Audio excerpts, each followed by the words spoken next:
नमस्कार, ESPN 9 news में आपका स्वागत है। मैं हूं आपके साथ दिनेश कुमार। बात करेंगे भारतीय जनता पार्टी की बिहार में वर्तमान स्थिति की। जी हां, जिस तरीके से भारतीय जनता पार्टी ने अपनी 17 सीटों पर चुनावी उम्मीदवारों का ऐलान कर दिया है, इसके साथ साथ बिहार में स्टार प्रचारकों की सूची से भी दिग्गज नेताओं की छुट्टी कर दी गई। जी हां, हम बात कर रहे हैं सुशील कुमार मोदी, केंद्रीय मंत्री अश्विनी कुमार चौबे और शाहनवाज हुसैन की। जी हां, जिस तरीके से इन तीनों नेताओं को भारतीय जनता पार्टी ने दरकिनार करके एक बड़ा फैसला किया है। जिस तरीके से लोकसभा चुनाव नजदीक आ रहे हैं, वैसे ही तीनों नेताओं को उम्मीदें थी कि चुनावी मैदान में जरूर पार्टी हाईकमान इनको उतारने का काम करेगी, लेकिन चिर परिचित अंदाज में बीजेपी हाईकमान ने जिस तरीके से दिग्गज नेताओं की टिकट काटने का काम किया है, यहां तक कि सुशील कुमार मोदी को तो मार्गदर्शक मंडली में जगह दे दी गई है। यानी कि अब सुशील कुमार मोदी के राजनीतिक भविष्य पर ब्रेक लगता हुआ नजर आ रहा है। तो शाहनवाज हुसैन, जो कि भागलपुर सीट से चुनाव लड़ना चाहते थे, टिकट की मांग करते नजर आ रहे थे, उनके सियासी भविष्य पर भी यहाँ सवालिया निशान खड़ा कर दिया है।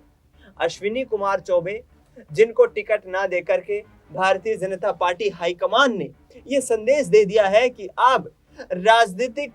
की इस रपटीली राहों पर उनका सियासी आधार ज्यादा दिनों तक मौजूद नहीं रहने वाला है, और जिस तरीके से जो तमाम तैयारियां चल रही हैं, उसके आधार पर संगठन को मजबूत करने का दावा करते हुए शीर्ष नेतृत्व के नेता ये कहते नजर आ रहे हैं कि भारतीय जनता पार्टी 400 सीटें जीतने का काम करेगी। कि शीर्ष नेतृत्व के नेताओं को दरकिनार करके भारतीय जनता पार्टी 400 सीटें जीत पाएगी? क्या उन सीटों पर चुनावी मैदान में मंझे हुए खिलाड़ियों को मैदान में ना उतार करके, जो लंबे समय से पार्टी संगठन से जुड़े हुए हैं, क्या भारतीय जनता पार्टी तीसरी बार सरकार बना पाएगी? क्या मोदी, जो 400 सीटें जीतने का दावा कर रहे हैं और हैट्रिक लगाने का दावा कर रहे हैं, क्या संपन्न हो पाएगा? ये तमाम सवाल खड़े हो जाते हैं, क्योंकि जिस तरीके से शाहनवाज हुसैन हो, सुशील कुमार मोदी हो, अश्विनी चौबे हो, ये तमाम दिग्गज नेता राजनीति के एक मंझे हुए खिलाड़ी माने जाते हैं, और ऐसे में जिस तरीके से जो फैसला लिया गया है वो वाकई चौंकाने वाला है।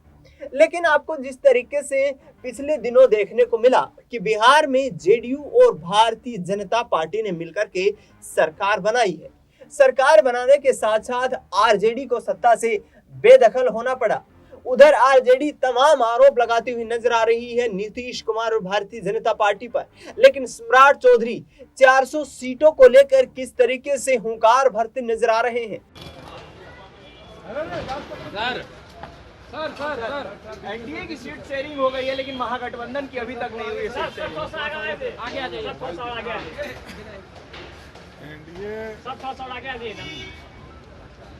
एनडीए की सीट शेयरिंग कल हो गई। अब जिनका नहीं हो रहा है वो बताएं। भारतीय जनता पार्टी और एनडीए पूरी तरह तैयार है कि 2024 के चुनाव में सभी सीटों पर बिहार में जीते। मंदिर के लिए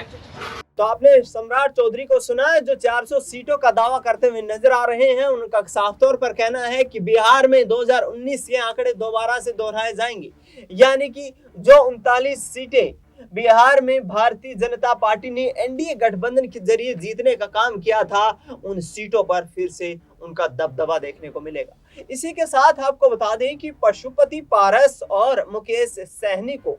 भारतीय जनता पार्टी ने संगठन से अलग करने का फैसला कर लिया है। जी हां, जिस तरीके से पशुपति पारस 2019 से 5 सांसदों के साथ एनडीए सरकार में शामिल थे, केंद्र में मंत्री थे, उन्होंने भी अब एनडीए गठबंधन को छोड़ दिया है और अकेले दम पर चुनाव लड़ने का यहां पर दावा करते नजर आ रहे हैं। एक तरफ चिराग पासवान को 5 सीटें दी गई हैं, तो मुकेश सहनी, जो कि सीमांचल के इलाके में काफी आधार रखने वाले नेता हैं और इसके साथ साथ मजबूत पकड़ रखते हैं निषाद वोट बैंक पर, तो क्या मुकेश सहनी को भी यहां से भारतीय जनता पार्टी ने नाराज करके कोई बड़ा नुकसान कर लिया है? क्योंकि तमाम नेता अब जिस तरीके से पार्टी हाईकमान के खिलाफ यहां पर बयानबाजियां कर रहे हैं, जिस तरीके से बयान दे रहे हैं, ये वाकई आगामी वक्त में मुश्किलें खड़ी करने वाला है। 2024 का लोकसभा चुनाव जो कि भारतीय जनता पार्टी इस बार हैट्रिक लगाने की कोशिश कर रही है, तो दूसरी तरफ विपक्ष महागठबंधन के सहारे, जिसमें कांग्रेस पार्टी से लेकर के आरजेडी बिहार में काफी मजबूत आधार रख रही है, मजबूत स्थिति में दिखाई दे रही है। क्या आगामी लोकसभा चुनाव से पहले ये बड़ा झटका होने वाला है एनडीए गठबंधन के लिए? क्योंकि यहां से साफ तौर पर पशुपति पारस, मुकेश सहनी और तमाम वो नेता, खास तौर पर बात करें तो यहाँ पर पप्पू यादव की, जो 5 बार से सांसद रह चुके हैं, उन्होंने अपनी पार्टी को कांग्रेस में मिला लिया है और ऐसे में पप्पू यादव की कांग्रेस में विलय होने से कहीं ना कहीं महागठबंधन को मजबूती मिलती हुई नजर आई है। अब देखना ये होगा कि राजनीति में जिस तरीके से चुनाव पास आते हैं, तमाम राजनेता बड़ा सियासी आधार देखने के लिए इस खेमे से उस खेमे तक का रुख करते हैं, तो क्या लोकसभा चुनाव में बिहार में बदलाव की राजनीति शुरू हो गई है? क्या बिहार में वो वक्त आ गया है जब राहुल गांधी ने ये कहा था कि देश में जब जब बदलाव हुआ है, बिहार में उसकी शुरुआत हुई है? जिस आधार पर तमाम राजनीतिक दल यहाँ पर तैयारियां करते हुए नजर आ रहे हैं, उस आधार पर बीजेपी के लिए लोकसभा चुनाव में जीत दर्ज कर पाना उतना आसान दिखाई नहीं देता है, क्योंकि एक तरफ जहां महागठबंधन के जरिए पूरे विपक्षी वोट बैंक को एकजुट करने की कोशिश में जुटी हुई है कांग्रेस पार्टी, तो वहीं क्षेत्रीय दलों को प्राथमिकता देते हुए खुश करने की उनकी एक जो खास रणनीति है, वो भी इस बार रंग लाती हुई नजर आ रही है। आपको बता दें कि तमाम सहयोगी दलों के साथ मिलकर के कांग्रेस पार्टी इंडिया अलायंस के माध्यम से मजबूत आधार बनाना चाहती है। 200 से अधिक सीटों पर चुनाव लड़ने और जीतने का यहाँ पर दम भरती हुई नजर आ रही है, और यदि कांग्रेस पार्टी को 200 से अधिक सीटों पर लोकसभा चुनाव में